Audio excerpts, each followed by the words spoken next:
Hi, Sundara Rami Reddy from RCP Technologies.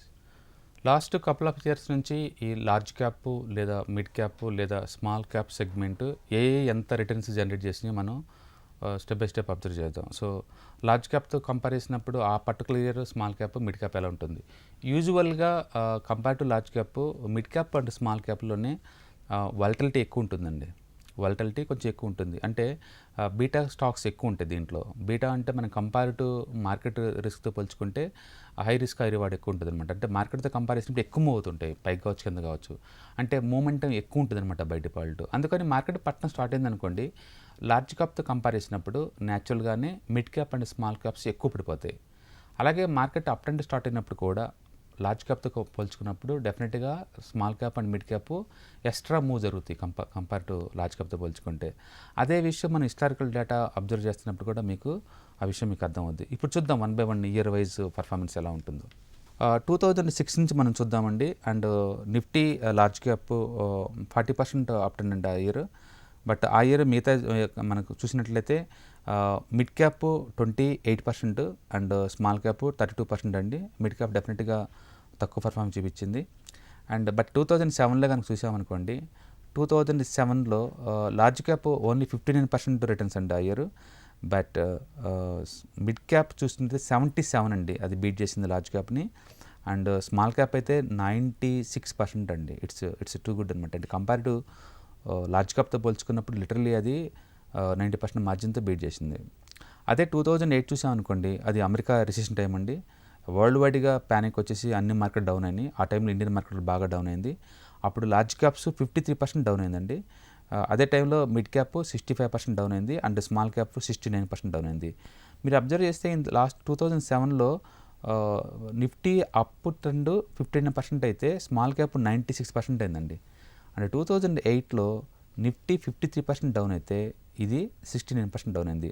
అంటే క్లియర్గా small caps high beta stocks అని క్లియర్గా అర్థమవుతుంది. ఓకే, అలాగే మనం 2009లో కనుక చూసుకుంటే నిఫ్టీ ఇమీడియట్లీగా 80% అప్ అయిందండి. అంటే మార్కెట్ డౌన్ అయిన ప్రతి సంవత్సరం నెక్స్ట్ ఇయర్ ఇమీడియట్గా మార్కెట్ మళ్ళీ అప్ ట్రెండ్లోకి వచ్చేస్తున్నాయండి. సో అంతకుముందు 2008లో 53% డౌన్ అయినందుకు ఈ సంవత్సరం 80% అప్ అయినాయి. ఓకే, అదే మిడ్ క్యాప్ అనుకోండి 108% డౌన్ అయిందండి. అంతకుముందు సంవత్సరం డౌన్ అయింది -65%, బట్ ఇప్పుడు అప్ అయింది 108% అప్ అయింది అనమాట. స్మాల్ క్యాప్ ఇండెక్స్ ఆల్మోస్ట్ 111 అండి. అంటే లిటరల్లీ డబుల్ మూవ్ జరిగింది. అంటే లాస్ అయినప్పుడు దానికంతా పోల్చుకుంటే ఈ ప్రాఫిట్లో డబుల్ ప్రాఫిట్ వచ్చిందనమాట. అలాగే 2010లో కనుక చూసుకున్నట్టయితే నిఫ్టీ లార్జ్ క్యాప్ అనేది 19% అండి. And mid cap 20%, small cap 17%. అలాగే 2011లో అగైన్ మైనస్ అండి. నిఫ్టీ లార్జ్ క్యాప్ అనేది 24% డౌన్ అయింది. అండ్ మిడ్ క్యాప్ 31% డౌన్ అయింది. అండ్ స్మాల్ క్యాప్ 35% డౌన్ అయింది. సో క్లియర్గా లార్జ్ క్యాప్తో పోల్చుకుంటే ఈ మిడ్ అండ్ స్మాల్ క్యాప్స్లో వాలటిలిటీ గురించి క్లియర్గా పదే ఇది ప్రూవ్ చేస్తుందండి. నిఫ్టీతో పోల్చుకున్నప్పుడు డెఫినెట్గా ఇవి అప్ ఎక్కువ అవుతుంది, లేదా డౌన్ కూడా ఎక్కువ అవుతుంది అనమాట. అదే విషయం మనకు పదే ఇక్కడ రిపీట్ అవుతూ ఉంది. అండ్ 2012లో లార్జ్ క్యాప్ ఇండెక్స్ 32% జనరేట్ చేస్తే అండ్ మిడ్ క్యాప్ అయితే 46% అండి. క్లియర్గా మళ్ళీ అగైన్ ఎక్కువ ఆల్ఫా జనరేట్ చేస్తుంది. అండ్ స్మాల్ క్యాప్ 40% జనరేట్ చేసింది. అండ్ 2013లో నిఫ్టీ 7% లార్జ్ క్యాప్ 7% జనరేట్ చేస్తే mid cap -2 and small cap -7. ఆ తర్వాత 2014లో అండి లార్జ్ క్యాప్ 34% అప్ ట్రెండ్లో రిటర్న్స్ జనరేట్ చేస్తే మిడ్ క్యాప్ లిటరలీ డబల్ అంటే 61% జనరేట్ చేసింది. అండ్ స్మాల్ క్యాప్ అయితే 69%. చూడండి, స్మాల్ క్యాప్లో వాలటిలిటీ ఎక్కువనే కానీ రిటర్న్స్ మాత్రం చాలా హై ఎండ్లో ఉంటున్నాయి కంపేర్ టు లార్జ్ క్యాప్తో పోల్చుకున్నప్పుడు. అలాగే 2015లో లార్జ్ క్యాప్ ఇండెక్స్ 1% డౌన్లో ఉంటే అండ్ మిడ్ క్యాప్ అయితే +9% అండ్ స్మాల్ క్యాప్స్ అయితే +10%. అండ్ 2016లో లార్జ్ క్యాప్ 4% అయితే mid cap 5% and small cap 0.5 అంటే లీస్ట్ అనమాట అది ఆ సంవత్సరం. అండ్ 2007లో లార్జ్ క్యాప్ నిఫ్టీ 32% అండి. And mid cap 55 and small cap 58%. Again small cap beat చేసింది. అండ్ 2018లో large cap 3% and mid cap -12 and small cap అయితే -26 అండి. సో క్లియర్గా మళ్ళీ అగైన్ హై బీటా అంటే హై వాలటిలిటీ క్రియేట్ చేస్తుంది. అండ్ నెట్ రిటర్న్స్ ఎక్కువ ఉన్నాయి స్మాల్ క్యాప్లో. అండ్ 2019లో large cap 11% and mid cap and small cap again negative returns అండి. 2020లో లార్జ్ క్యాప్ 16% రిటర్న్ జనరేట్ చేస్తే and small and mid cap 25% return generate చేసినాయి. అండ్ 2021లో కూడా లార్జ్ క్యాప్ 26% జనరేట్ చేస్తే and mid cap 46% and small cap అయితే 61% generate చేసినాయి. Okay, and 2020లో drawdowns రీసెంట్గా చూసుకున్నా సరే లార్జ్ క్యాప్తో పోల్చుకుంటే small cap and mid cap ఎక్కువ ఉన్నాయి. సో ఓవరాల్గా ఈ డేటా చూస్తే ఏమవుతుందంటే షార్ట్ టర్మ్ పాయింట్ ఆఫ్లో టూ మచ్ వాలటిలిటీ ఉంది. అంటే లార్జ్ క్యాప్తో కంపేర్ చేసినప్పుడు డెఫినెట్గా ఈ స్మాల్ అండ్ మిడ్ క్యాప్స్ ఎక్కువ రిటర్న్ జనరేట్ చేయడం లేదా ఎక్కువ నెగిటివ్ రిటర్న్స్ రావడం జరుగుతూ ఉంది.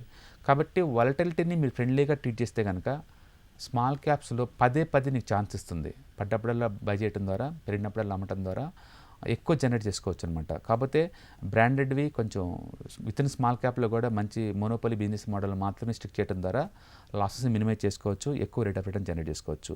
సో ఈ హిస్టారికల్ డేటా మనం స్టడీ చేయడం ద్వారా ఒక విషయం అయితే మనకు అర్థమవుతుంది. స్టాక్ మార్కెట్లో ఇన్వెస్ట్మెంట్స్ అన్నీ కూడా subject to market risk, nothing is guaranteed. And drawdowns -60 నుంచి ఉన్నాయి అండ్ +100% వరకు వస్తున్నాయి కొన్ని ఇయర్స్. అంటే ఎప్పుడు కూడా ఎకానమీ అనేది స్టేబుల్గా ఉండలేదు. అందుకని ఎవరైనా సరే స్టాక్ మార్కెట్లో ఇన్వెస్ట్మెంట్స్ గ్యారెంటీ అంటే మీరు నమ్మొద్దు. ఓకే, ఈ డేటా కనుక మీరు చూస్తే మీకు క్లియర్గా అర్థమవుద్ది. సో వాలటైలిటీ అనేది మార్కెట్లో ఇంటిగ్రేటెడ్ పార్ట్, దాన్ని మీరు అవాయిడ్ చేయలేరు. సో అందుకని మీరు ఎస్ఐపిలో సిస్టమేటిక్ వేలో ఇన్వెస్ట్ చేసుకుంటూ రావడం ద్వారా మార్కెట్లో ఆ రిస్క్ని మినిమైజ్ చేసుకోవచ్చు. డైవర్సిఫికేషన్ చేయడం ద్వారా రిస్క్ని మినిమైజ్ చేసుకోవచ్చు. అండ్ కాంబినేషన్ ఆఫ్ స్టాక్స్, కొన్ని లార్జ్, కొన్ని మిడ్, కొన్ని స్మాల్ క్యాప్ ఇన్వెస్ట్ చేయడం ద్వారా కూడా రిస్క్ మినిమైజ్ చేసుకోవచ్చు అనమాట.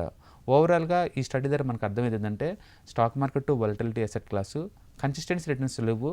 ఒక్కసారి నెగిటివ్ రిటర్న్స్ వస్తే నెక్స్ట్ ఇయర్ ఇమీడియట్గా పాజిటివ్ రిటర్న్స్ వస్తున్నాయి. అండ్ ఒక్కసారి పాజిటివ్ రిటర్న్స్ 100% కూడా దాటుతున్నాయి. అండ్ నెగిటివ్ రిటర్న్స్ వచ్చినప్పుడు కూడా -60 దాకా వస్తుందనే విషయం మనకి అర్థమవుతూ ఉంటుంది. సో కంటిన్యూస్గా 2-3 ఇయర్స్ కనుక తక్కువ రిటర్న్స్ వచ్చిన ప్రతిసారి కూడా మార్కెట్ చాలా పాజిటివ్గా చాలా ఎక్కువ రిటర్న్స్ వస్తున్నాయి, అది కూడా మనకు అర్థమవుతుంది. సో ఇలా హిస్టారికల్ డేటా మనం స్టడీ చేయడం ద్వారా ఏంటంటే ఫ్యూచర్లో డిసిషన్ తీసుకోవడానికి రైట్ టైంలో మనకు బాగా యూజ్ అవుతుంది అనమాట. Hope you understand the concept of this video. Thank you.